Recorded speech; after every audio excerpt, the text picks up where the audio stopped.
Loading snacks. What's going on, everybody? The Lone Snacks crew is back for another episode of Spoiler Boys. Spoiler Boys. Yes, and we are here to spoil for you Mandalorian episode 7 of season 3, entitled Spies. Gentlemen, y'all ready to get into this? Yes, sir. You have no idea. Okay, then. So let's just start with how we start these things off. Before we get into the conversation about it, Gage, what's your score for this episode? It's 8. Okay. What about you, Jokes? I'm right in line as well. This is an 8. All right, so we're all in line together. I see there's an 8 as well.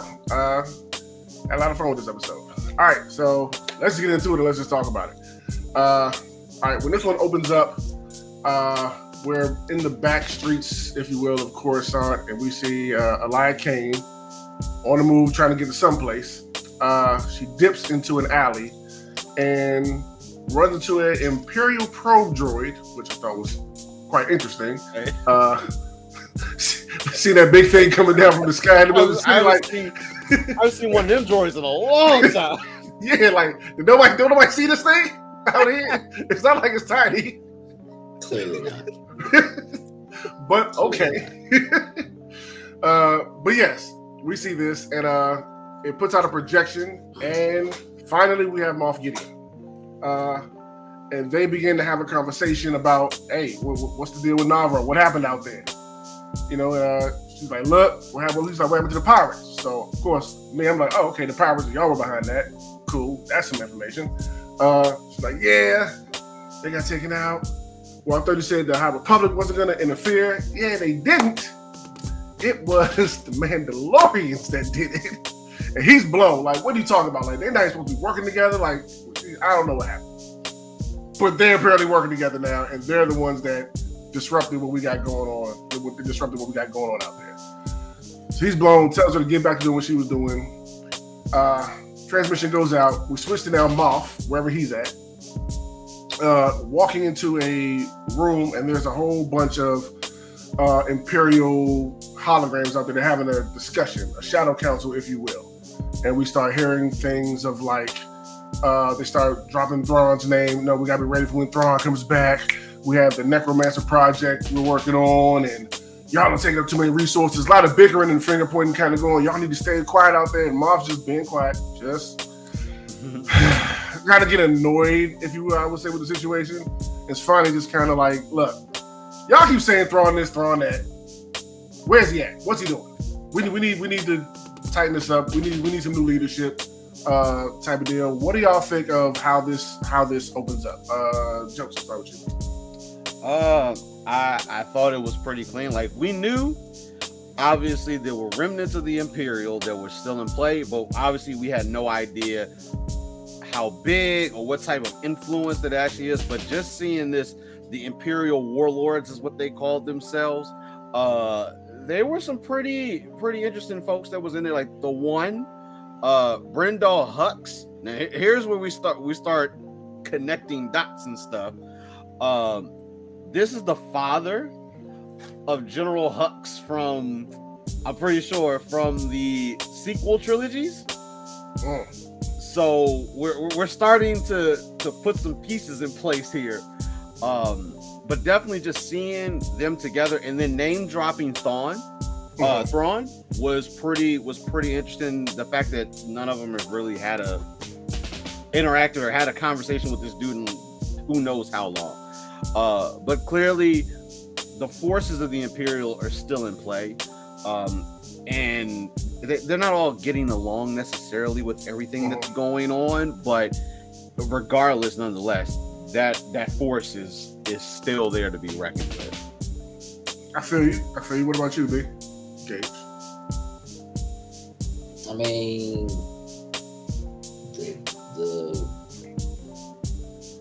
the way that this whole thing plays out is like it's like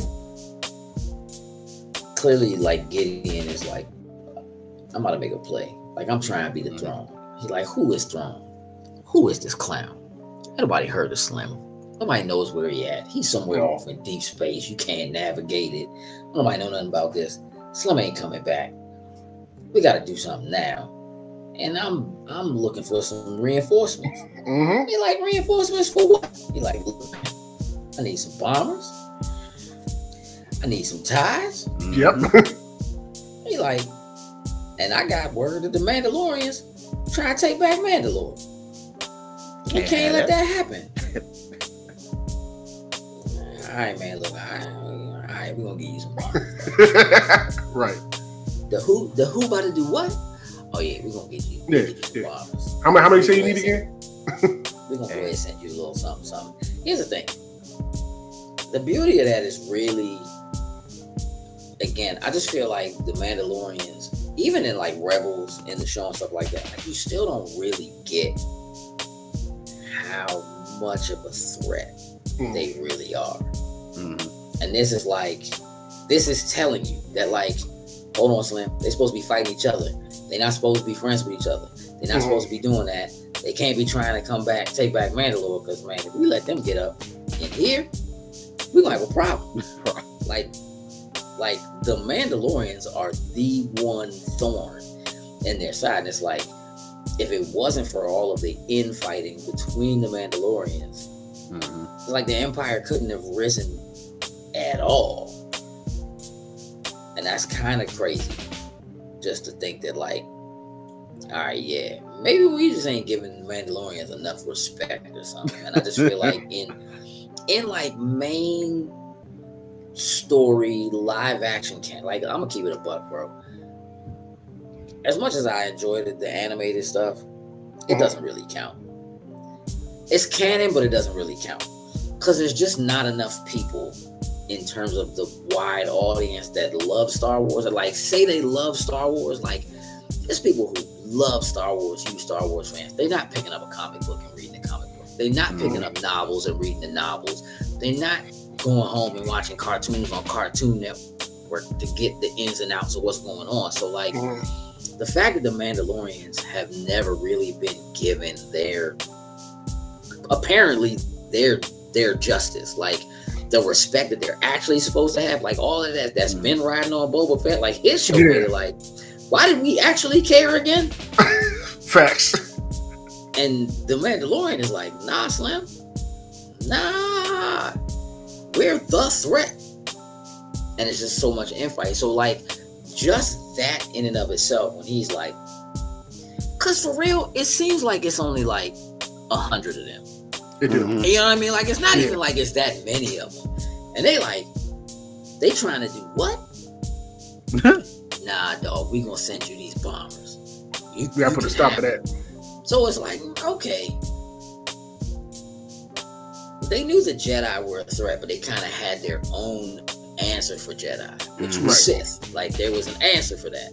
Right. And politics. They could, like, outmaneuver them via politics. Mandalorians is just like, nah, dog, we fight. We're gonna fight you. Right. Just gonna shoot you, ask questions later. Yeah, we're gonna look at you, this is the way. To live, bro. Like, that's who we are. Like, like what? I just, to a certain extent, like, I don't understand. Like, I don't understand what it is. I felt like Mandalorians are just humans. Super soldiers. Who have, but they're not. Like, yeah, I know. And clearly, their DNA is something different. And here's what's crazy. This is what this whole thing made me think about. So, like, the clones came from Jango, who was Mandalorian, but he's not a blood Mandalorian. Like, DNA wise, he's not Mandalorian. And I'm thinking, hey, Slim, if they had cloned, maybe if they had cloned an actual blood Mandalorian, hey, man, them stormtroopers might be able to shoot, bro. They might actually be able to aim, Slim. Like, that might be the problem. You got a point. They took the copy instead of going for the original. I understand he took the oath and was like living a life or whatever. Right. But maybe there's something about their blood that just makes them different. Because I'm going to keep it, we'll go on to the story. Right now, I'm like, that moment says, nah, if you haven't quite understood, the Mandalorians are that much of a threat. If they start working together, we'll never get this off. Yeah, we're in trouble. Oh, all right. From that moment, I was like, oh, bet. It's about to be popping. Let's go. I was in. Yeah. Yeah, agree with both of y'all. Very clean opening. Of course, I didn't think we was going to see, we spoke last time, I didn't think we was going to see Moff to the end of the episode, but nope. Right off jump and throughout. So, hey, Moff's here now. All right, so after that scene, we head back to Navarro and we see the Mandalorian fleet pulling in.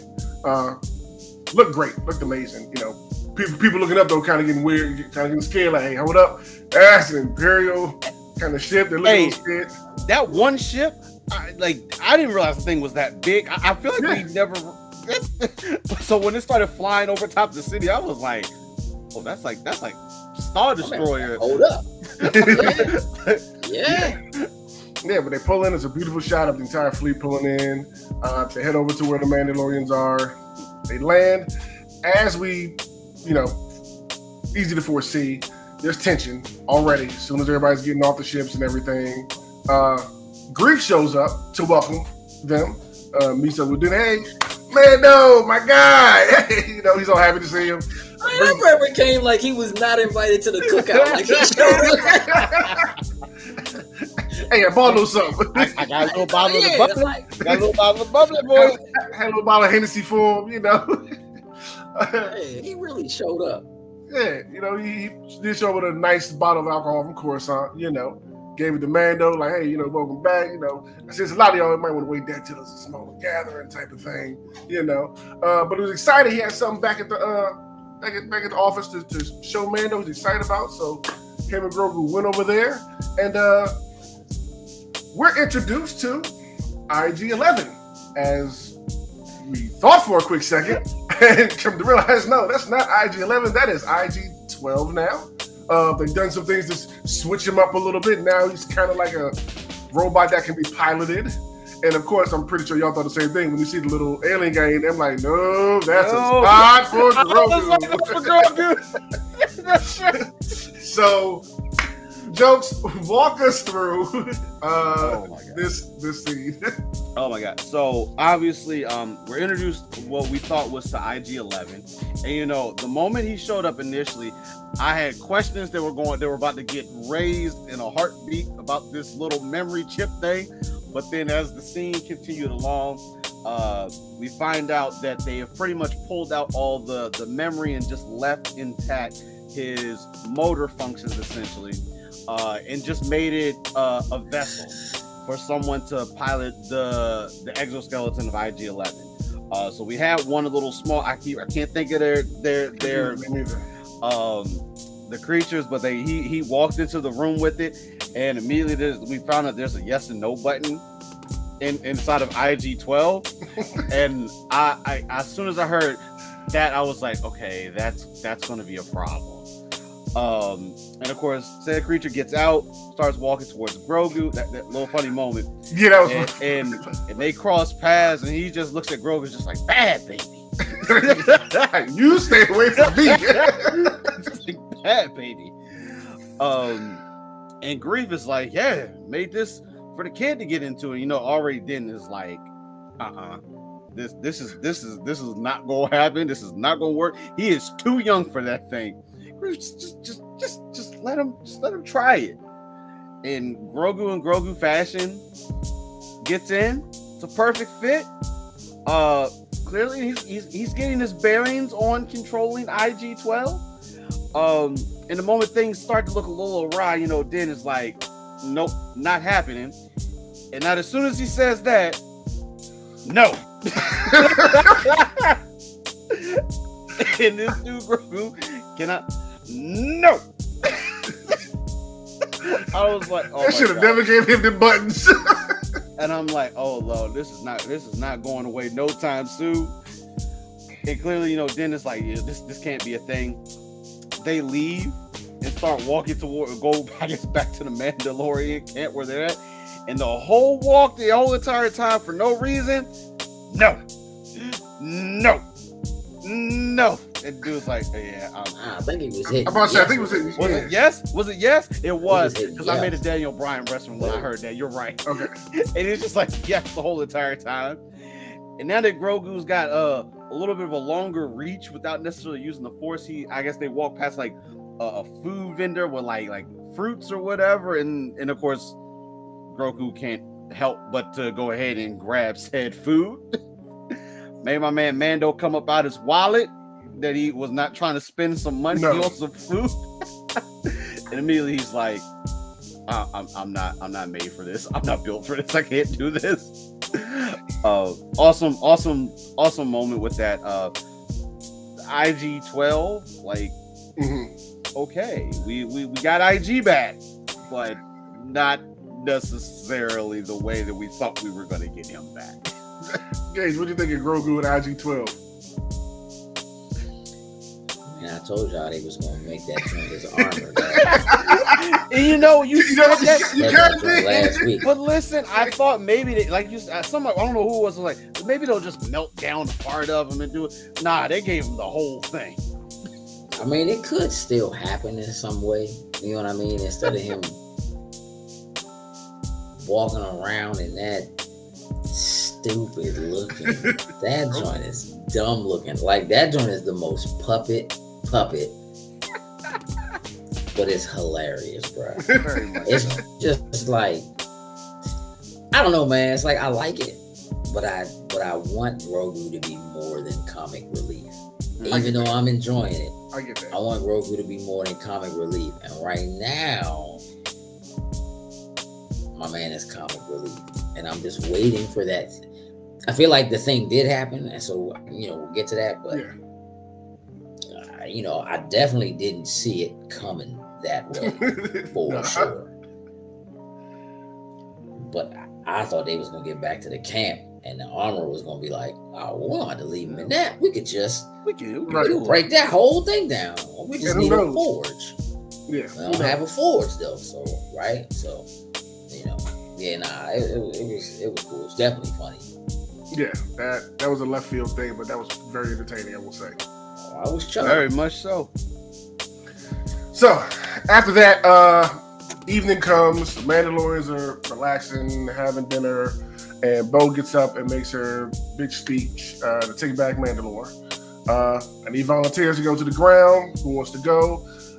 Everybody we figured would raise their hand and join did, which was kind of cool. I didn't don't know why, but I didn't see the armor joining. I thought she was taking more like. Y'all were on the service, I'll stay back and maintain the fleet type of deal. But I thought it was cool that the armor went as well and want to go. But you got to figure they all want. I have a theory about that. You have a theory? Would you like to share at this point or wait till? Okay. It's not time yet. It's not time yet. Okay. Respect. Okay. Yeah. So after that night, next morning, the fleet heads out to begin their mission to retake Mandalore. Let's see. Once they get there. They make it through the atmosphere. They land down there. Everything is good. Y'all stay up there. We'll be down here. We're gonna walk in this kind of straight line. And I like the way, this way it was shot and kind of looked with them walking around, and the way Mandalore kind of looked with that kind of bright looking sunset type of thing. I thought it looked pretty good. And as they're walking forward, Mando sees something in the distance around the horizon, and it's some type of junky looking land ship coming towards them. Stops, of course, everybody's kind of just waiting to see what's going to happen. And then the ship kind of starts calling out to him, like, y'all Mandalorian. Bo's like, yeah, what's going on? Like, is that you, Bo? Like, yeah. And they jump off the ship, and we find out they're Mandalorians as well that have been there this whole time. Just kind of just fighting to survive, hoping that one day Mandalorians come back. And they are excited when they see Bo. What does y'all think about just finding out there were some other Mandalorians on the planet as well that have been there this whole time? I was partially surprised. Like, I was wondering if that kind of scenario would present itself. I didn't really think we were going to have like like a full-on group of them just like actually have survived the whole entire time. But they're Mandalorians, so I mean, this is type of thing that they're built to be a part of. But just seeing that there is at least this group right now that has survived the things that have happened on Mandalore, it still makes you wonder if there are more scattered on the planet. Like they're only in, seems like in the, I guess in the remote same area that they were beforehand, it seems like. But it makes you wonder, you know, if others survive, maybe there's another area on the planet where maybe things aren't as bad or as barren the way that it is where they're currently at.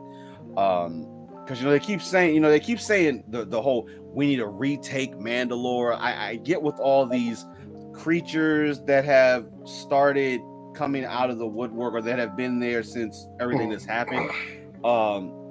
Now it makes you wonder a little bit more. Maybe there's something else. Well, before we get to the end of this episode, but before, maybe there's something else what had happened on the planet, or maybe there was another sign of takeover. Maybe I should say something like that. Okay, your thoughts, Gage?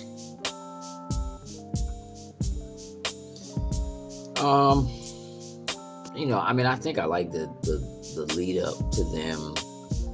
You know, there was just still such an animosity, and like to have Bo saying to Din, like, I'm really concerned about these two factions getting along, like showing up and getting along, and like they land and come off that ship, and it's like a straight up standoff for a second. Like, yeah, this about to be a thing. And you know, it takes food.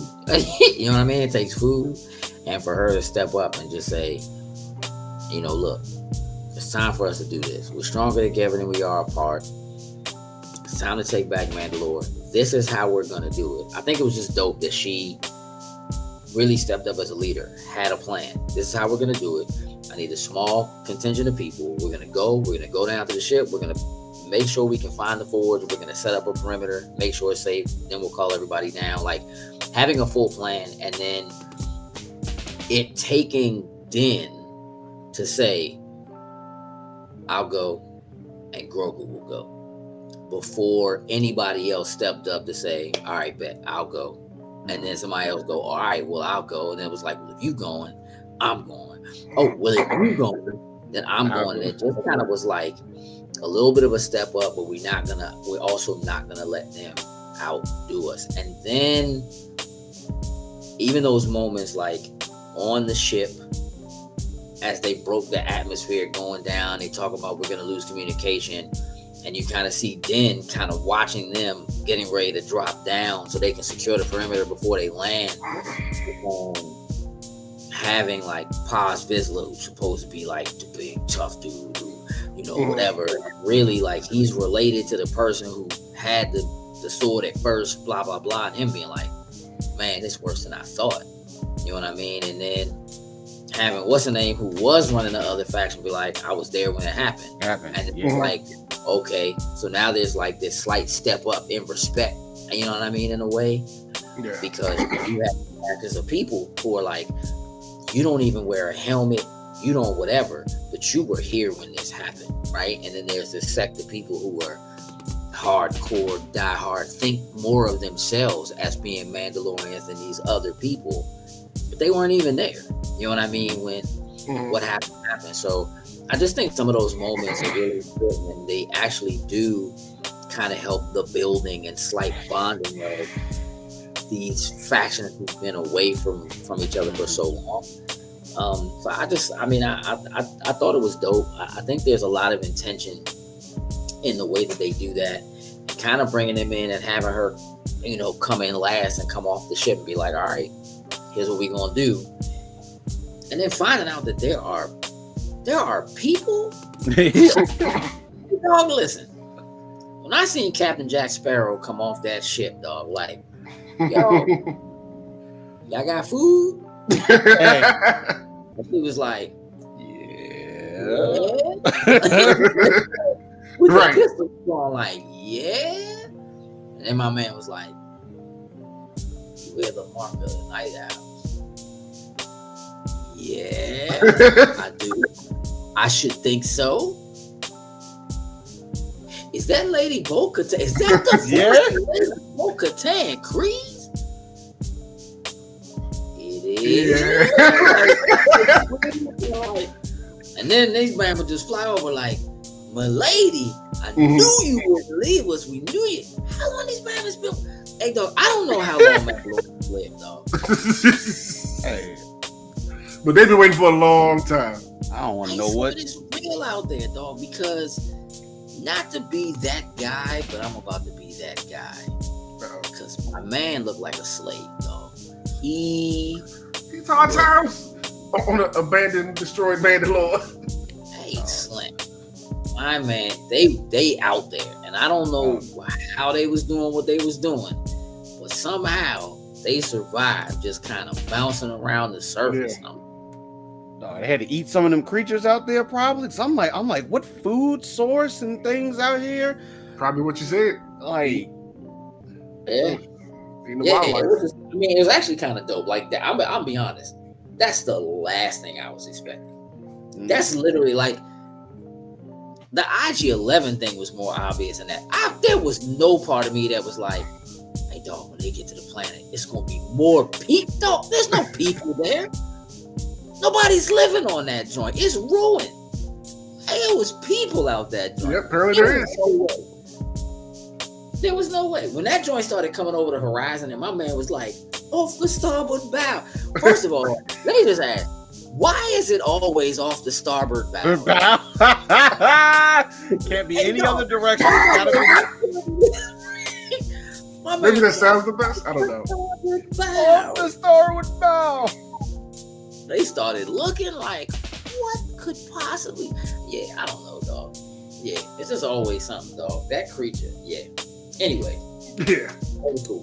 Yeah, that was cool though to know there are some more Mandalorians out there, and somehow some survived on the planet. Maybe one day we'll get that story of how. Who knows? But after they meet up and they all link up and decide to work together that night, they're having dinner, and we have a really good moment with Bo-Katan. Sharing that she actually surrendered during the battle and everything. Like she's telling them, like when the Night of Tears happened and everything got bombed, like I went to him and like just leave my people be. We'll give it up. Ended up giving the Darksaber to him, and Moff, of course, switched it up on her and went and destroyed everything anyway. I thought that was a really, really great moment for her with just being vulnerable, character development, all that stuff. Even the scene after I liked when she was just kind of just thinking about all that, if she was able to do it, and having Den come over there and just kind of to reassure her, like, nah, like I don't follow you because of that sword, because she's worried about this. All I have to lead the people. Can I really do it? I don't follow you because of that. I follow you because of who you are as a person, like your heart, like your courage, all this stuff. That's why I follow you. And it's like, yeah, like I serve you now, lady. You know what I'm saying? And that was a real, I thought a real dope moment for her and for both of them. With their just characters, just moving forward and growth and everything. Would y'all agree? Agree with that. Yeah, so next day they're on the move some more, trying to get to the forge. And Paz and Axe are playing some type of space chess, and it's starting to get heated. I'm getting serious. Yeah, Axe didn't like a move that Paz did. He's supposed to reverse. No, he's supposed to be able to do that. And it's getting heated. And of course, one pulls out a knife. They start a fight. They're going at it. Bo was like, "We can't do nothing about it. This is just the thing. We just let them kind of sort it out, type of deal." And out of all people to break him up was Grogu. Gage, what do you think about this interaction between Paz and Axe and Grogu being the one to break them up? I mean, one, I love getting a really good close-up look at the vibro blade and how that jumps. Let me tell you something. Yeah. You don't want to stab with nothing like that. No. You don't get stabbed with nothing in movies like that, bro. That's a wound that's not closing. The Paz is a little extra, dog. Like, dog, we playing checkers, man. You know what I mean? Like, yeah, relax. But like the fact that look, they have their rules. You know what I mean? And it's like, should I jump in there and break it up? And she's like, nobody from either joint can. Nobody's allowed to break it up. So somebody got to yield or somebody got to die. Like one of these bandits about to die. Right. And so yeah, the only person who could just walk up and be like, nah, that's enough. But here's the other thing. Hey dog, IG-12 strong in the mud. You know what? It didn't resonate to me till you just said it like it did. One hand both can do to stop him. And they was trying. They was trying to move. He was just like, you ain't going nowhere. Maybe it was a little force. Maybe it was a little bit of force. A little force was put in it. No. That was all IG-12. They trying to fight my man like, no. Like, it literally was like a grown up, like an adult holding two kindergartners back. Like, they ain't about to do nothing. Like, they couldn't do nothing, bruh. No. And it's like, if they could have done something, I'm sure they would have kept fighting. Not against no IG-12. Hey, Slim strong. He real strong. And Bo's like trying to give credit to Den, and he's like, I ain't teach him that. I ain't taught your little man well. He's like, man, he ain't learned that from me. I would have let him fight. I'd have let somebody get chucked overboard. Yeah. And I thought it was cool. There's a part of me that feels like that was necessary so that at some point the strength of IG-12 is going to be come on into display. Makes sense.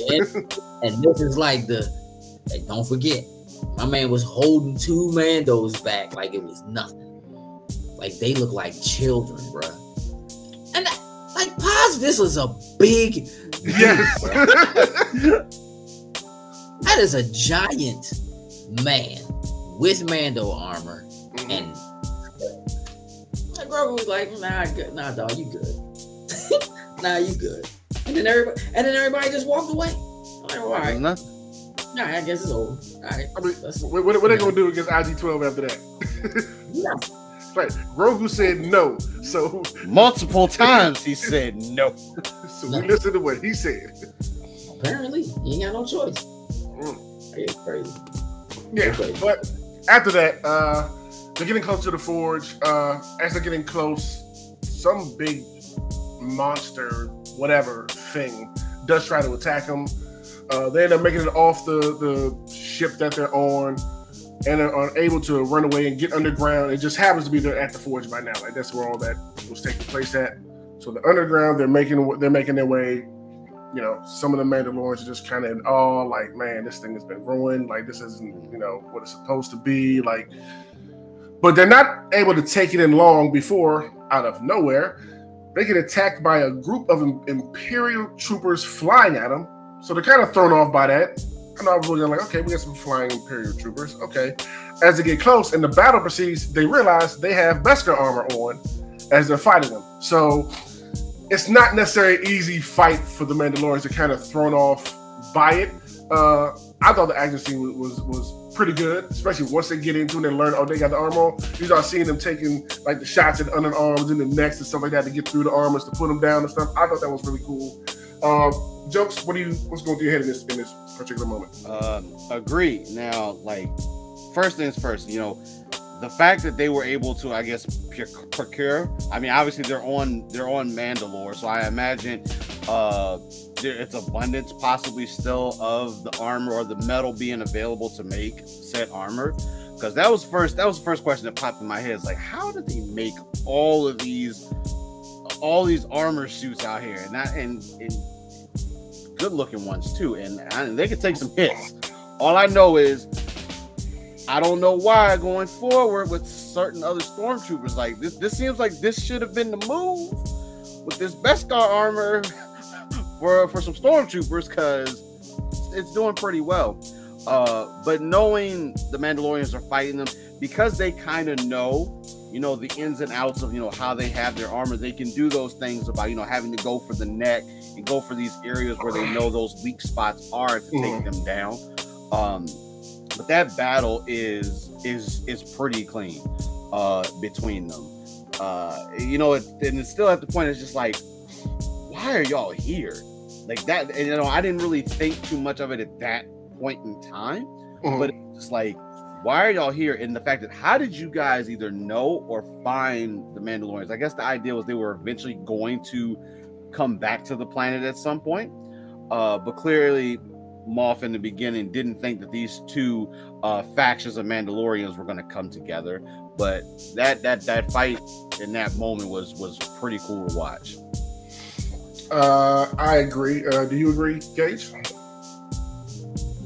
Yeah, I mean, look, the action was dope. Them kind of coming out of nowhere and like in a lot of ways, it's like they get to the Forge, so they finally make it to to what they've been looking for. And talk about how like sad it is to see it that way, and talk about how grand it was when it was lit the way it was supposed to be and all that. And then like, I don't know, to have them get interrupted out of nowhere was kind of like, hold on, what is this? Who is this? What's going on? And it was just kind of dope. Like, I feel like that to have Mandalorians have to fight someone that isn't the only fighting that you see where Mandalorians are, I guess, in like equal footing is when they've been fighting each other. And so it's like them finally come together, but now they're fighting somebody else who also is like, they got the same armor. It's like, all right, well, wait a minute, something ain't right. Yeah. So it's it's real interesting to see that kind of happen. Like, it just was the thing I wasn't expecting. Agreed. And as this fight goes on, they start pushing forward deeper into the Forge, and I'm noticing it's getting a little bit more Imperial looking. The further they get into it, like they're taking certain hallways and stuff. I'm like, that looks very Imperial. Like, okay, and they shoot their way through. Action still going on, and they make it to a hangar, and it's like full blown Imperial, and they're kind of just stuck at a loss. Like, what is this? What is going on? What is happening? And the hangar door shuts and cuts Den off from everybody else. Gunshots ensue. He gets jumped. They're whooping on Den. They're putting the little like ropes around him, trying to keep him from getting to his weapons. They tie him down, and here comes Moff getting his fresh black Mandalorian armor suit. That was clean. They make sure they strip Den of all of his weapons. And Moff starts getting into his big reveal, big plan.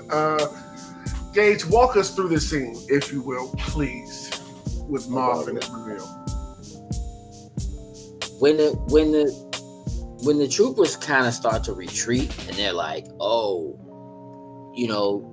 they're retreating, we got to hurry up. And first of all, I just want to give a shout out to Grogu running in the IG-12 armor. Like, you gonna have to step up, or whatever. Listen, it's not a game, bro. Like they basically walk into a trap. They shut the doors on either side of them, and basically everybody's trapped except Mando. Mando was the only one who was on the other side. He's surrounded. And my man's putting up a fight. They trying to get to him. He's putting up a fight, and it's clean. It's 5, 6, 7 of them, and my man is just like, you want to turn the flamethrower off? Flamethrower. They shooting them with the grappling hooks and pulling them, and finally time down. And Gideon shows up, flies in again, looking smooth. Like, yo, if they put out some Moff Gideon Jordans, bro. With the red swoosh. We had the same reaction, Jumps. We had the same pitch. I don't know. Yeah, exactly. Bro. Air Gideon. Air Gideon.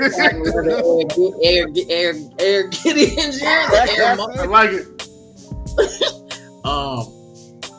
My man shows up, helmet off.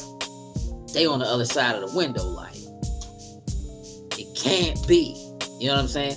So, like, my man has been living on Mandalore the whole time.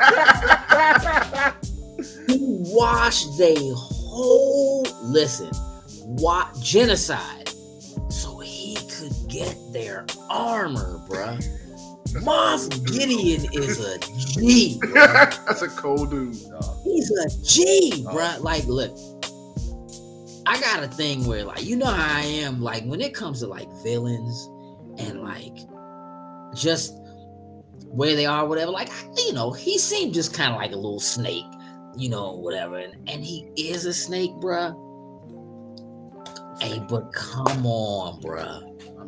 My man has been, this dude built an entire Imperial base. Yes. Underground at their forge, bruh. Now hold on. Disrespectful. The forge is dead. So where are they building the armor? There has to be a forge in that joint somewhere. Yeah. There has to be another one somewhere. So as soon as I seen that, like, all right, my mind started flipping. Okay. Because again, so much of TV is so predictable for me. This joint, I'm like, okay, clearly my has to come back. Okay. Clearly they're sending bombers or whatever. I'm like, they gonna meet these dudes. As soon as they get to Mandalore, they gonna meet them on Mandalore. I'm waiting for that. I'm like, so was I. They leave the ship above the atmosphere. I'm like, they're not gonna be able to communicate. They're gonna get attacked. I was thinking the same thing. I'm waiting for that to happen. I'm like, the armorer is like, I'll go back, take the sick dudes back or whatever, so we can get them help. I'm thinking she gonna get through the atmosphere. Yep. They gonna all over the place. That doesn't happen. I'm like, they get to the forge. I'm like, all right. But when they get attacked, when they get to the forge, I'm like, what is going on? Hey, dog. They got me, bruh. And that's hard to do. They got me. Hey, Moff Gideon is a G, bruh. He is. And when they wrap up Mando, and my man just starts talking that trash. Oh, talking it.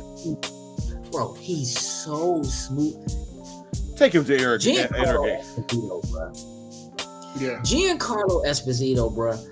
I was this close to downloading Far Cry 6, though. Cause like, it's just so smooth. He's such a provocative villain, and just listening to him talk and everything they had to say, he had some. Oh, y'all thought it was gonna be this? It's not. Look what we did. I'm out here. Beskar I'm like, he's like, it's so, and he was like, maybe now's the time I should unveil my bombers and my TIE.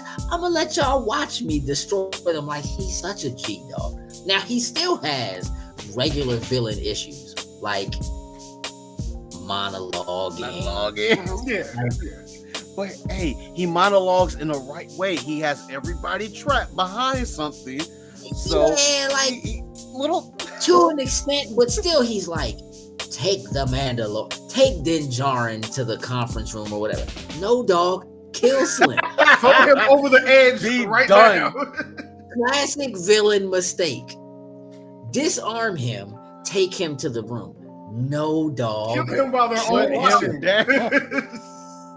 He told her, give me the saber. Hey, listen, this is the thing. He's such a G. He was just like, give me that. Give me the saber. You don't even care. You don't even care about that whole winning. And he was like, oh, all right. I'm going to get it anyway. I'm going to just kill. It's cool.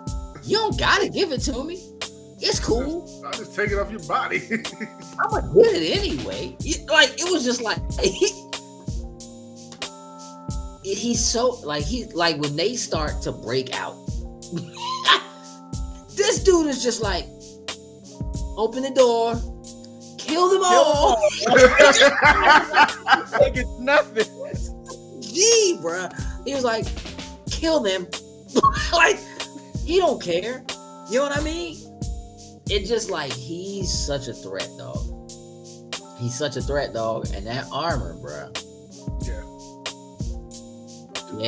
Yeah, he's clean. Like, I just didn't see that coming at all, bro. That just was not even close to what I was expecting. And it just made the opening scene make so much more sense when he's like, they're gonna try to take back Mandalore. And then everybody's like, oh, we gotta send. Because now it's not just like, oh, we need to control the Mandalorian uprising. It's like, we're manufacturing armor there. We're doing everything there. If we let them come back and do what they're gonna do, it's gonna disrupt everything. And I'm just assuming that it doesn't work because Stormtroopers still don't have Beskar armor. So like, it doesn't have Beskar armor. So like, something about this push in some way has to work, and it just makes me feel like it's gonna end up being that they're gonna have to destroy the base and destroy the forge, and these members gonna have to go back and live on Navarro. Cause right now in my head, I'm like, hey dog, my man showed up to the cookout with a bottle of Moet. And they all just left, dog. They all just left. My man thought he had a fleet, and my man went from thinking he had a police force and a new sheriff in town to having an army, dog. Like, Navarro about to be unstoppable, bro. Clearly, there are things happening on Navarro he also doesn't know about because they talk about the pirates. So like the cloning thing is a thing. My man Moff Gideon walked past a bunch of clones when he was going to that conference in the beginning of the joint, and then talk trash about somebody else being, I'm not the one who's all in the cloning. You're the one. Cloning is your little ridiculous thing. Hey, Slim, you got clones. And my man was trying to get the Grogu, and I was surprised he didn't say something about somebody get that. Get that droid. Yeah. Get that droid. Somebody go get that droid. Like, I feel like he didn't even realize. He probably didn't. There or something. Yeah. Because I feel like otherwise, that would have shifted everything. Screw all them. Kill them. Get Slim. Yeah. You know what I mean? Because Grogu, no. But she talked they talked about the cloning efforts because he asked her what was going on with Dr. Pershing. Right. And the cloning efforts when he talked to her. So that is clearly still a thing that he's trying to do. Now he's got Grogu on planet with him in his base. Right in front of him.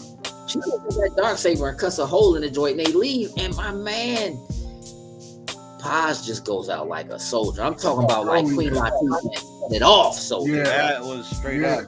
This is the way. Like when he said, hey, listen, my man cleaned house, and I was like, oh, my man fired the barrels was red, bro. That joint all the way overheated. Bodies everywhere. I was loving it. Like, that's right. Just seeing it get more heat up, more. Like, just keep going. Just keep on going, bro. Hold it down as long as you can. My man did it. I was like, but you're stuck. Like, I was like, how you finna get out of this or something? And he knew he wasn't getting out.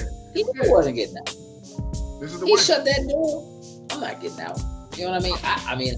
I would like to have seen him use his jetpack and try to go, like, just at least try to fly away. Right. Man, nah, my man stayed to be the distraction so that they could get away. Like, that was what the purpose was. Also, we didn't talk about the fact that what's her name did fly through the little hole and get out. Yeah. He did. So, don't know exactly what's going on with him or whatever, but clearly he didn't get caught completely in that trap. But when they were pinned down, before they started to fake fall back, he took off. So that whole thing was dope, bro. That thing was dope. Like, that joint just took Moff Gideon and just elevated him. Like Slim, bro. Yeah.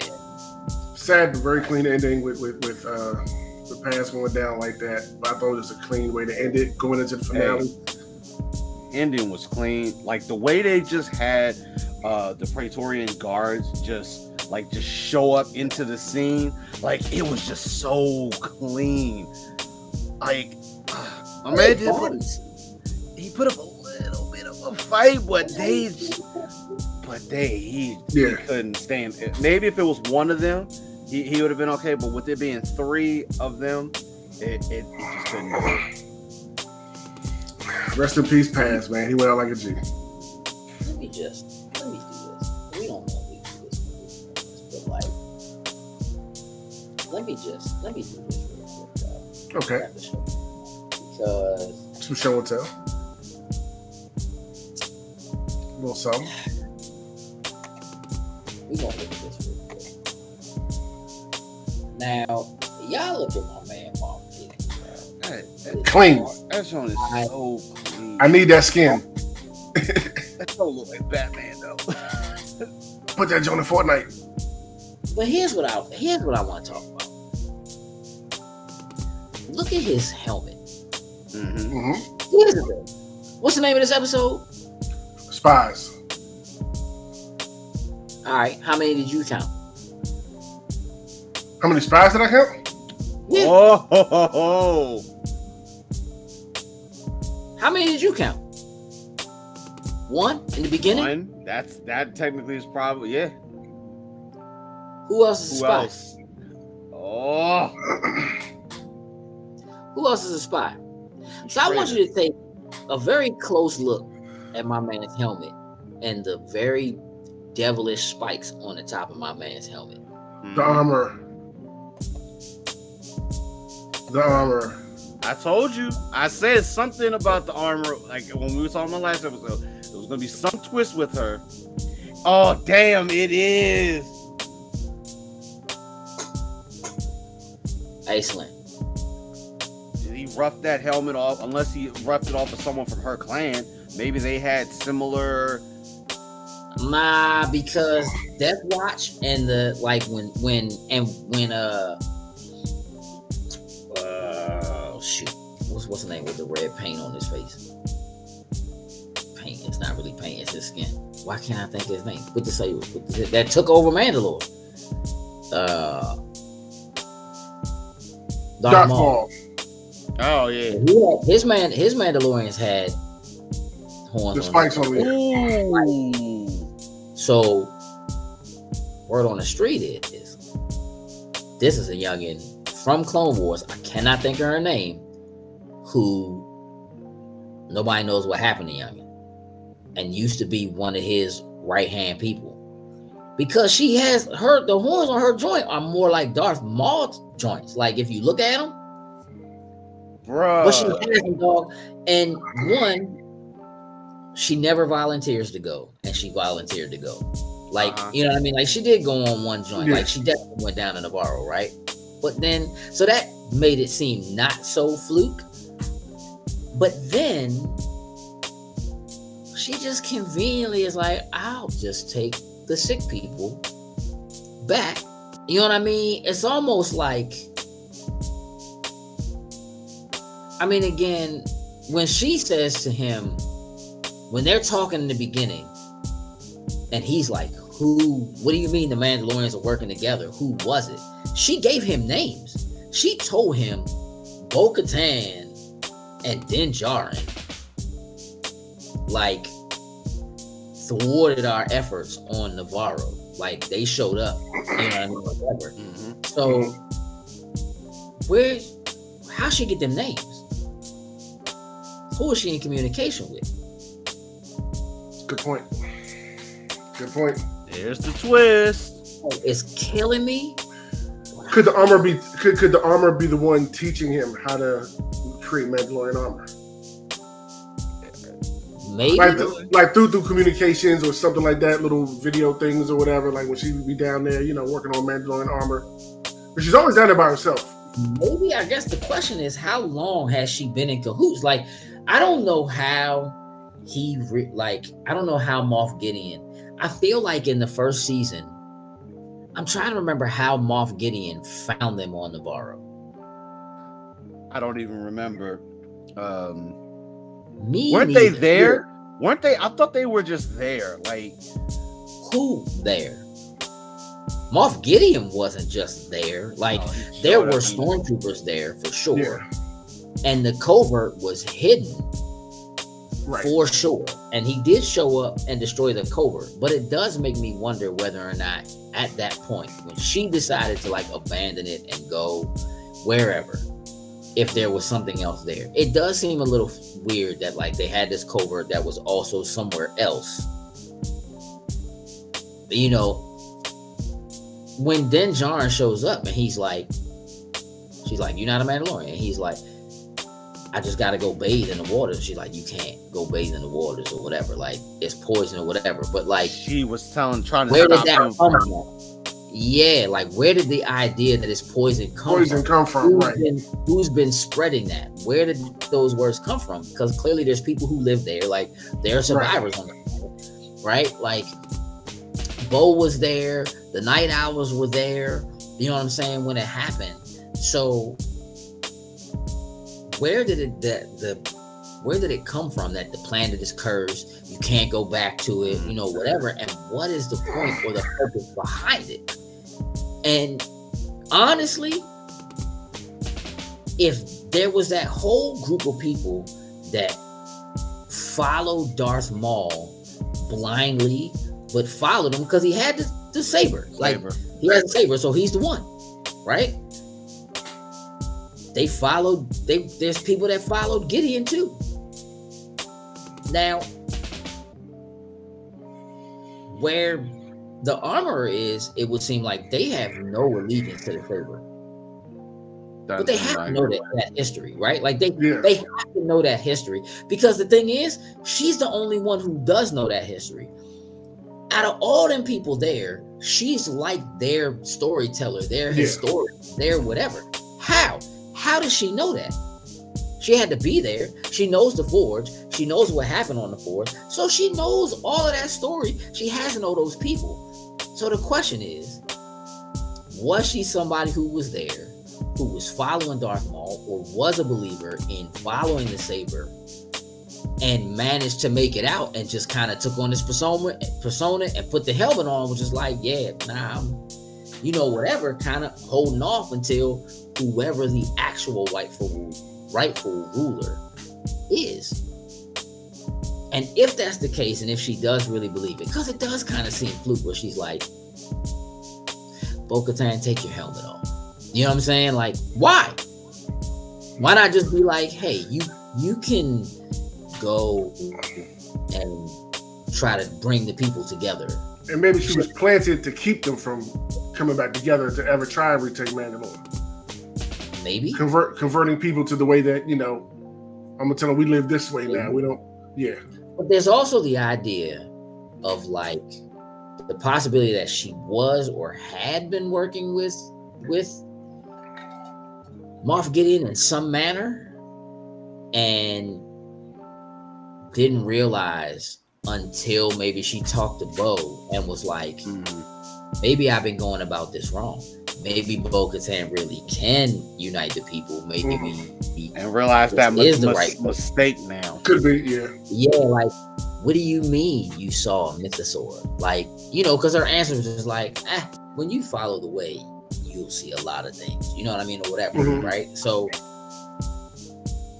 if she was a person who was there, if she was following Maul, if she was following like any of those things, then she could be like, it also is possible that when she heard sitting at the dinner table, Bo-Katan say, I did surrender. I surrendered to save my people. It was the only way to save my people. So I did surrender. And he did what he did anyway. That could have been new information to the armorer, who was like, oh, snap. I've been dealing with him. He's going to double cross me. Let me get low. You know what I'm saying? Or something. Yeah. You know what I'm saying? I'm drawing at straws, dog, and just clawing at the air. Trying to. But there feels like there's something there. You know what I'm saying? And to name the episode The Spies. Well, just spies. It's just one word, spies. Well, spies. But still plural, yeah. Yeah. Who else? You showed me one in the very beginning. You opened the with a spy episode on a spy. Where's the other? And you know, could it be? See, there's a part of me that would have thought, okay, it could have been Grief Karga, because at one point he was working with them as a bounty hunter and doing, you know, whatever. Like, he was against the Mandalorians or whatever, so maybe. But it just doesn't seem right now, based on where he is and what he's doing. Yeah. Like, getting in and promise him something, but like, it can't be him because she had to tell him things didn't go well on Navarro. Unless he knew that there was something else going on Navarro and he's just allowing it to happen because, you know, but maybe he also doesn't know that whatever's happening on Navarro is still happening on Navarro. No, I think the armor is the best pick right now.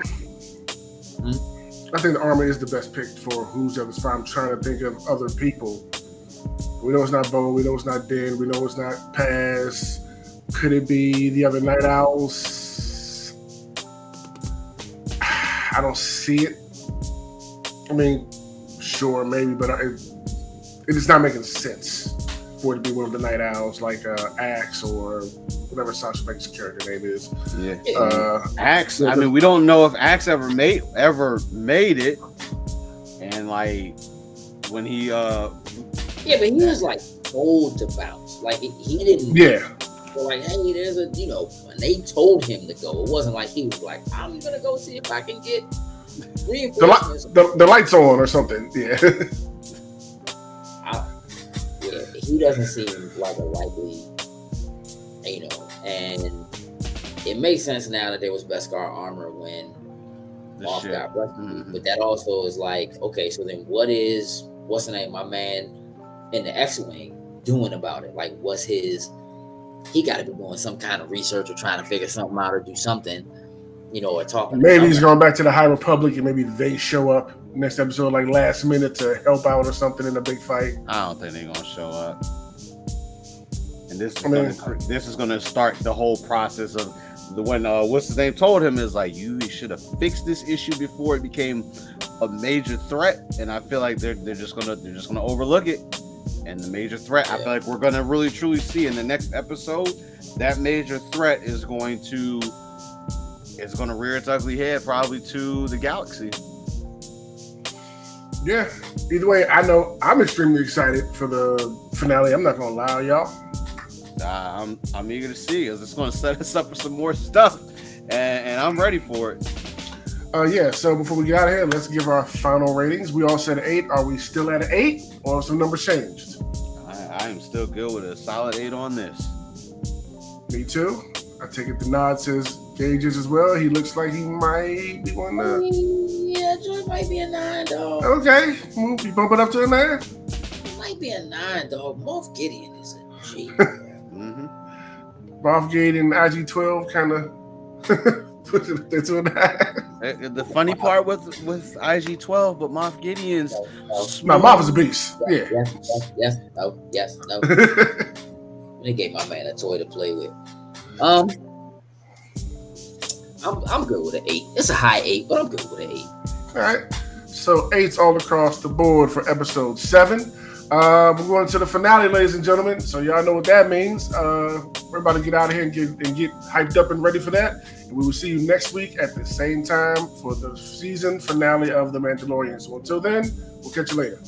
Deuces. Loading snacks.